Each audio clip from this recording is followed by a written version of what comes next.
வணக்கம் நண்பர்களே. நாளொரு கதை. கதை எண் 25, பாகம் 2. யார் வல்லவர்? சொல்பவர் எஸ். தண்டபாணி, பொள்ளாச்சி. நண்பர்களே, இந்த வாராகி ஸ்டார் இந்த சேனலை சப்ஸ்கிரைப் செய்யாதவர்கள் செய்து கொள்ளுங்கள். கதைகளை தொடர்ந்து பெறுங்கள். இன்றைய கதையை பார்ப்போம். நேற்றைய தொடர்ச்சி இது. நேற்று நடந்தது. காக்கைகள் தம் இனத்தை அழித்து வந்த ஆந்தைகளிடமிருந்து தப்புவது எப்படி என்பது பற்றி தீவிரமாக ஆலோசனை நடத்தின. காக்கை இன அரசன் மேகவர்ணன் தம் அமைச்சர்களின் கருத்துக்களை கேட்டது. ஒவ்வொன்றும் ஒவ்வொரு கருத்தை கூறின. அவை மேகவர்ணனுக்கு திருப்தி அளிக்காத நிலையில் தன் இனத்தில் மூத்த அனுபவமிக்க சிரஞ்சீவி என்ற காக்கையிடம் இதற்கு ஒரு சிறந்த வழியை கூறுமாறு வேண்டியது. தீவிர ஆலோசனைக்கு பின் சிரஞ்சீவி தனது திட்டத்தை விவரிக்க தொடங்கியது. இனி பார்ப்போமா? அரசே, நட்பை கலைத்தல், நட்பை பெறுதல், அடுத்து கெடுத்தல், பெற்றதை அழித்தல் மற்றும் ஆராயாது செயல்படுதல் இவை பஞ்ச தந்திரங்களாகும். இதில் எனது திட்டம் 3வது வகைக்குட்பட்டது. எதையும் ஆராய்ந்து திட்டமிட்டு செயல்படுதலே வெற்றியை தேடித்தரும். நமது முன்னோர்கள் ஆராயாது செய்த ஒரு செயல் இன்றளவும் நம் இனத்திற்கு பாதிப்பை ஏற்படுத்தி வருகிறது. அது என்ன சிரஞ்சீவியாரே? அதனையும் எனக்கு கூறுங்களேன்.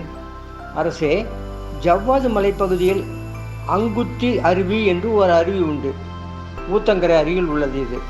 பஞ்ச பாண்டவர்கள் அவர்களது வனவாசத்தின் போது அங்கு வந்தார்கள். அது ஒரு கோடை காலம்.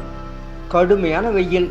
தாகத்தால் தவித்த அவர்களை பீமன் ஒரு மரத்தடியில் அமரச் செய்து தண்ணீர் தேடி அங்குமிங்கும் அலைந்தான். வழியில் ஒரு சிறு குடிசை தென்பட்டது. அதில் ஒரு மிகவும் வயதான கிழவி இருந்தாள். அங்கு சென்று அக்கிழவியிடம் இருந்த அந்த ஒரு மோர்பானையை பெற்று வந்தான் பீமன். சிறிது தூரம் நடந்து களைப்பில் அந்த மோர்பானையை சற்று இறக்கி கீழே வைத்தான். துண்டால் முகத்தை தொடுத்து கொண்டான். அப்போது அங்கு வந்த குறும்புக்கார காக்கை ஒன்று அந்த பானையை சாய்த்து விட்டு பறந்து விட்டது. பானையில் இருந்த சிறிது மோரும் கீழே சென்று விட்டது. பீமனுக்கு கடும் அதிர்ச்சி. தனது கடுமையான தாகத்தையும் மறந்து முதலில் தனது சகோதரர்களின் தாகத்தை தீர்க்க எண்ணியிருந்த அவன், ஓ அறிவுகெட்ட காகமே, வெயிலில் அயர்ந்து திரிந்து தேடி எடுத்து வந்த இந்த மோரையும் பயன்படுத்தாதவாறு செய்துவிட்ட உங்கள் இனம் இந்த பகுதிக்கே வர முடியாதவாறு போகட்டும். அப்படியே வந்தாலும் இங்கு ஒரு நொடி கூட தங்க இயலாத நிலை வரட்டும் என்று சாபமிட்டு விட்டான்.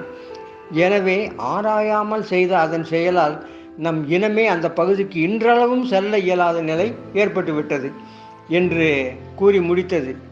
இது உண்மை. இன்றைக்கும் அங்குத்தி அருவியை சுற்றி 1/2 கிலோமீட்டர் சுற்றளவுக்கு காகங்கள் இல்லை. இந்த நிலையில் தீவிரமாக ஆராய்ந்து இத்திட்டத்தை தீட்டியுள்ளேன் என கூறி தனது திட்டத்தை விவரித்தது. அத்திட்டம் சிறப்பாக இருந்ததால் அரச காக்கையும் அதற்கு ஒப்புதல் அளித்தது. மாலை நேரம் திட்டப்படி ஒரு எலி கொல்லப்பட்டு அதன் இரத்தத்தால் சிரஞ்சீவி காகம் நனைக்கப்பட்டது. 2-3 காக்கைகள் சிரஞ்சீவியை பொய்யாக தாக்கின. குற்றுவராய் கிடப்பது போல் சிரஞ்சீவி காகம் கிடந்தது. இரவு நெருங்கியதால் ஆந்தைகள் வெளியே வந்தன. வெளிவந்த ஆந்தைகள் ஒரு காக்கையை சில காக்கைகள் கொத்தி கொண்டிருப்பதையும் அடிபட்ட காக்கை இரத்தத்துடன் துடிப்பதையும் பார்த்தன. அந்த ஆந்தைகளுக்குள் ஆந்தை அரசன் கார்வண்ணனும் ஒன்று. ஆந்தைகளை கண்ட காக்கைகள் இப்படி பயந்து பறந்து விட்டன. திட்டப்படி சிரஞ்சீவிக்காக மட்டும் அடிபட்டது போல் கிடந்தது. சிறிது நேரம் சென்றது. ஆந்தைகள் அதையே பார்த்து கொண்டிருந்தன.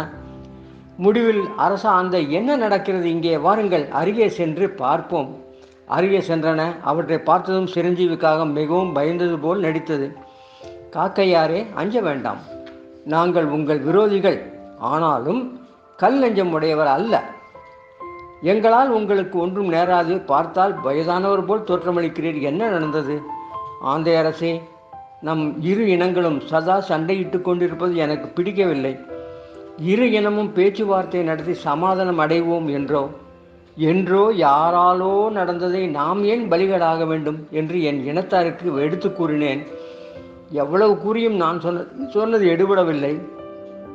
முடிவில் அவை என் மீது கோபம் கொண்டு என்னை குல துரோகி என்று சாடி இவ்வாறு காயப்படுத்தி விட்டன.